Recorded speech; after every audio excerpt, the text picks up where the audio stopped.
1795, Jacobin Republic overthrown, a directory rules France. A new convention appointed a 5-man directorate to run the state from 26 October 1795. बोला कि जो Jacobian Republic जो था उसको हटा दिया गया और एक डायरेक्टरी रूल जो है वो फ्रांस में इस्टेब्लिश किया गया था। बोला जा रहा है कि एक नए तरीके का जो है वो कन्वेंशन अपॉइंट किया गया, यानी एक नए तरीके का पार्लियामेंट जो है या रिपब्लिकन पार्लियामेंट जो है वो बनाया गया था। बताया गया उसमें 5 लोगों को जो मेन जो था डायरेक्टोरेट का पोस्ट दिया गया था और इसमें बताया गया कि इस तरीके से स्टेट को जो है वो चलाया जाता था। ठीक है, ये 26 अक्टूबर 1795 से शुरू हुआ था।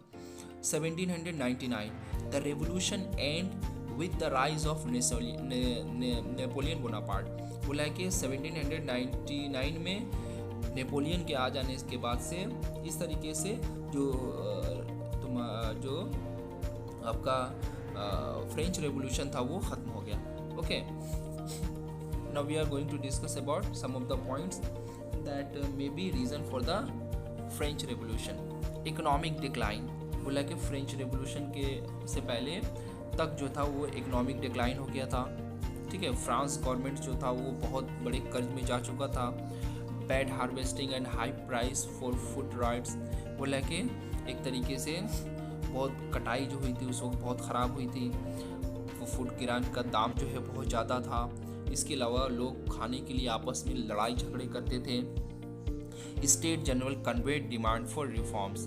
ओके, बोला जाए कि स्टेट जनरल जो था वो भी डिमांड कर रहा था कि नए तरीके से कुछ शुरुआत करनी चाहिए या कुछ चेंजेस लाना चाहिए। National assembly form, Bastille stormed on 14 July, French revolution start. बोला है कि नेशनल असेंबली जो है वो बनाया गया था और इस तरीके से बस्टाइल में जो है वो बहुत सारे लोग जो है वो 7000 जमा हुए थे और 14 जुलाई को बताया गया कि फ्रेंच रेवोल्यूशन स्टार्ट हुआ था। 14 July is the national day of France. Okay, to keep in your mind. Okay, night of the August 4 and the right of the aristocracy. बोला गया कि 4 अगस्त के रात में जो एरिस्टोक्रेसी यानी जो वहाँ के जो रूलर पीपल्स हुआ करते थे उन लोगों की जितनी भी राइट्स थी वो सबको ख़त्म कर दिया गया था।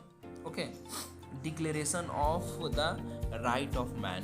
बोला गया कि फ्रेंच रेवोल्यूशन में जो था वो पीपल्स का जो राइट था उसको बताया गया था। Civil constitution of the clergy nationalizes the church.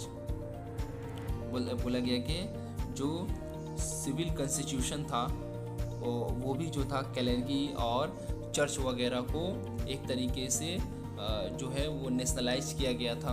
Okay, constitution of 1791 convert absolute monarchy into a constitutional monarchy with the limited power। बोला है कि जो 1791 में कॉन्स्टिट्यूशन बनाया गया था वो एक तरीके से जो मोनार्की गवर्नमेंट था उसको ख़त्म करके एक कॉन्स्टिट्यूशनल मोनार्की का जो है वो लाया गया था, जिसमें जो है पावर जो था मोनार्की यानी कि किंग लोगों का उसको लिमिट में कर दिया गया था। Okay, Austria and Prussia attack the revolutionary France. बोला कि इस तरीके से फ्रांस जो था वो ऑस्ट्रिया और प्रूसिया से लड़ रहा था। Louis 16 and Marie Antoinette are executed. बोला कि लुइस 16 एंड मैरी एंटोनी को फ्रेंच रेवोल्यूशन में जो था उसको एग्जीक्यूट यानी उसको कत्ल कर दिया गया था, मार दिया गया था। 1799 Napoleon Bonaparte become the leader. बोला कि 1799 में नेपोलियन बोनापार्ट जो था वो फ्रांस का लीडर बना था। Okay, now we are coming toward the point 5, women's revolution. क्या वीमेंस ने भी फ्रेंच रेवोल्यूशन में टूक पार्ट किया था? ओके, ऑब्वियसली किया था। So we will discuss in detail. From the very beginning women were active participants in the events which brought about so many changes in the French society. Most women of the third estate had to work for a living. Their wages were lower than those of the man. बोला कि शुरुआत से ही जो women's थी वो बहुत ही active तरीके से जो है वो पार्टिसिपेट करती थी ओके रिवॉल्यूशंस वगैरह में। वो बताया जाता है कि और वो लोग कुछ जो है वो चेंजेस की डिमांड करती थी फ्रांस सोसाइटीज़ के अंदर में। ओके बताया गया कि बहुत सारी वीमेन जो थी थर्ड स्टेट्स की वो काम धाम भी करती थी अपने लाइफ्स को या अपनी लिविंग स्टैंडर्ड्स को मेंटेन करने के लिए।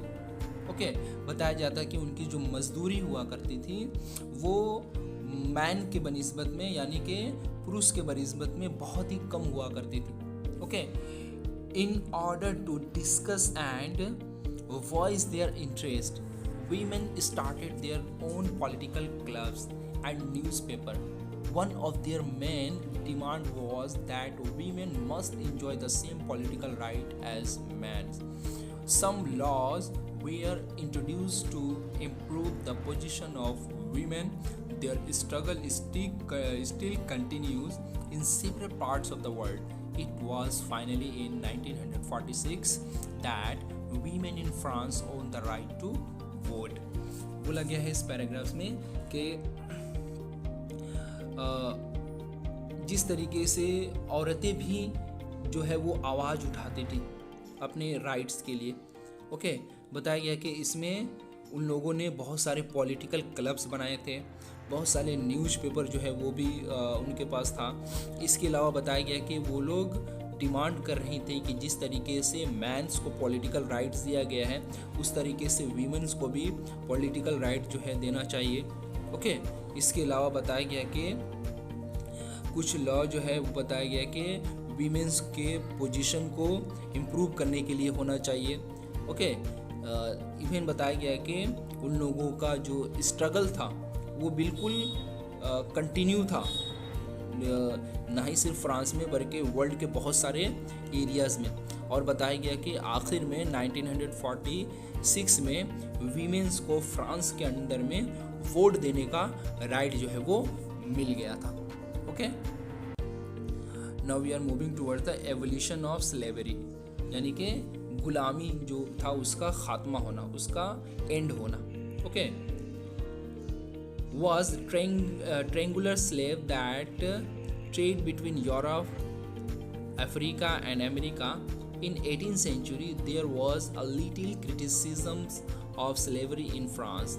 No laws were passed against it. It was in 1794 that convention freed all slaves, but 10 years later slavery was reintroduced by Napoleon. It was finally in the 1848 that slavery was abolished in France colonies. बोला गया कि एक triangular type का idea था। Okay जो slaves को जो है वो यूज़ करते थे, चाहे वो फ्रांस के अंदर में हो, अफ्रीका के अंदर में हो या अमेरिका के अंदर में हो।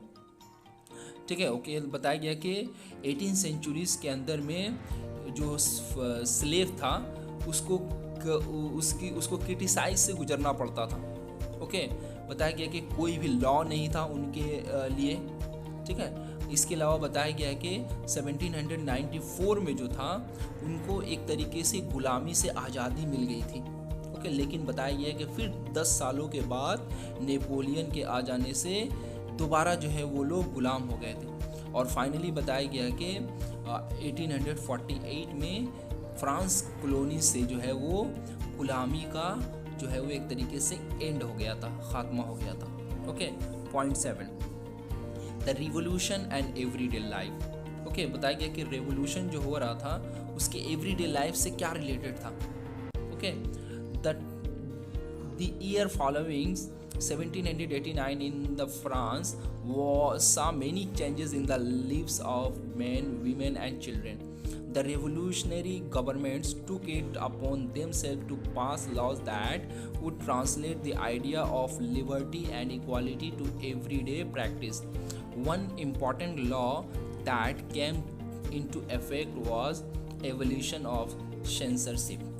बोला गया कि 1789 के बाद से फ्रांस के अंदर में बहुत सारे चेंजेस जो है वो आए थे, चाहे वो मेन हो, वीमेन हो या फिर चिल्ड्रेन हो।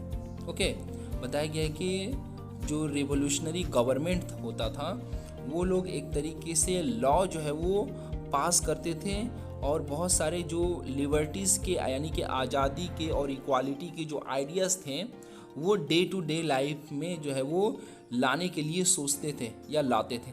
ओके, बताया गया उनमें से एक जो लॉ था कि किस तरीके से जो सेंसरशिप होता है, ठीक है ना, उसको जो है वो ख़त्म किया जाए। Okay, ideas of liberty and democratic right were the most important legacy of the French Revolution. These spread from France to the rest of the Europe during the 19th century. बोला गया कि जो मेन आइडिया था वो एक तरीके से liberty था और डेमोक्रेटिक राइट्स था कि किस तरीके से लिबर्टी आए, किस तरीके से डेमोक्रेटिक राइट जो है वो मिले। बताया जा रहा है कि जो राइट जो था वो एक तरीके से इम्पॉर्टेंट था इन लोगों के लिए, एक किस तरीके से उसके एक कानून बनाया जाए फ्रेंच रेवोल्यूशन में। ओके, बताया गया कि ये आइडिया जो था वो फ्रांस में और फ्रांस के बाहर बहुत सारे यूरोप के अंदर में फैला था 19th सेंचुरीज में। Okay, now we are moving towards the Napoleon Bonaparte. In 1804, Napoleon crowned himself Emperor of France.